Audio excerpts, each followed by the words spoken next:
രണ്ടാമത്തെ ദിവസം സ്റ്റാർട്ട് ചെയ്യുന്നത് ഇന്നിപ്പോൾ എന്താണ് പരിപാടി? ഇന്ന് അടുത്ത രണ്ടാമത്തെ ദിവസമാണിത്. എന്തായാലും ടിൻ ടവറിൽ കാണണമെന്നുണ്ടായിരുന്നു. ഞാൻ നേരത്തെ വന്നിട്ടുള്ളതാണ് ഇവിടെയൊക്കെ. അപ്പോൾ അവിടെ കയറി അതിൻ്റെ അകത്തൊരു അക്വേറിയം ഉണ്ട്. അതിലും കയറി. അതിൽ പിള്ളേർക്കൊക്കെ ഭയങ്കര സന്തോഷം. ഞാൻ ഒരുപാട് സ്ഥലത്ത് ഇങ്ങനെ ഈ അക്വേറിയം കണ്ടത് കൊണ്ടിട്ട് എനിക്ക് വല്ല എക്സൈറ്റ്മെൻ്റ് ഒന്നും ഇല്ലായിരുന്നു. പിള്ളേർക്ക് ഭയങ്കര സംഭവമായിരുന്നു. തസ്നിക്കും ഭയങ്കരമായിട്ടുള്ള ഒരു ഇതുണ്ടായിരുന്നു. അവർ നേരത്തെ ദുബായിലുള്ള ഇതിലാണെന്ന് തോന്നുന്നു. കയറിയിട്ടുണ്ടെന്ന് തോന്നുന്നു. അപ്പോൾ അവിടെ എല്ലാം കണ്ട് കാഴ്ചകളൊക്കെ ഇങ്ങനെ കണ്ട് കണ്ട് ഇങ്ങനെ പോവുകയായിരുന്നു ചെയ്തത്.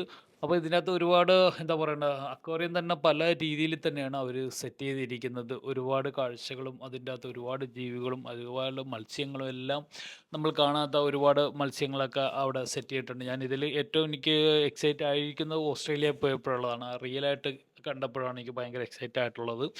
ഓസ്ട്രേലിയയിൽ കഴിഞ്ഞ വർഷം പോയപ്പോൾ അതെനിക്കൊരു ഭയങ്കരമായിട്ട് സംഭവമായിട്ട് ഫീൽ ചെയ്തിട്ടുണ്ടായിരുന്നു. അതെല്ലാം കണ്ടതിന് ശേഷം ഇത് കണ്ടിട്ട് എനിക്ക് വലിയൊരു സംഭവമായിട്ട് തോന്നിയിട്ടില്ല. അപ്പോൾ ഇതെല്ലാം ഇതൊരു ക്രാബൊക്കെ നോക്കിയിട്ടുണ്ട്. ഇതൊക്കെ ഞാൻ ഒരു ആദ്യമായിട്ട് കാണണം കേട്ടോ. ഈ ക്രാബ് ഇതെല്ലാം ആദ്യമായിട്ട് കണ്ടതാണ്.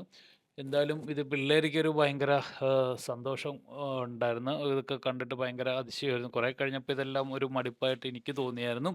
എന്തായാലും അതെല്ലാം ഓരോരോ കാഴ്ചകളും കാര്യങ്ങളൊക്കെ ആയിട്ട് ഇങ്ങനെ പിന്നെ പുറത്തേക്ക് ഇറങ്ങിയതിന് ശേഷം നമ്മളുടെ എന്താ ടിൻ ടവറിൽ ഒന്ന് കയറണം.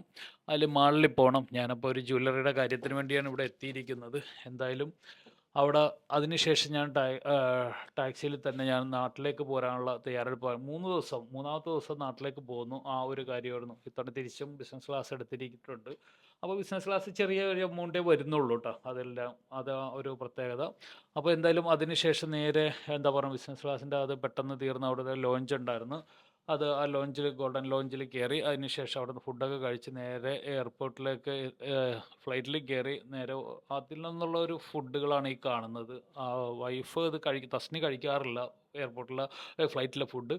അതിനുശേഷം ദേ നെടുമ്പാശ്ശേരിയിൽ എത്തിയിട്ടുണ്ട്. നെടുമ്പാശ്ശേരിയിൽ നിന്ന് നേരെ ടാക്സി പിടിച്ച് വീട്ടിലെത്തി. വീട്ടിലിങ്ങനെ എത്തി എന്താ പറയുക ടാക്സി പറഞ്ഞു വിട്ടു. ഞാൻ എപ്പോഴും ടാക്സിക്കാണ് പോകുന്നത്. കാര്യം അതായിരിക്കും ബെറ്റർ. ഒരു ഡ്രൈവറെയും കാര്യങ്ങളൊക്കെ സെറ്റ് ചെയ്യാനായിട്ട് ബുദ്ധിമുട്ടായിരിക്കുമല്ലോ.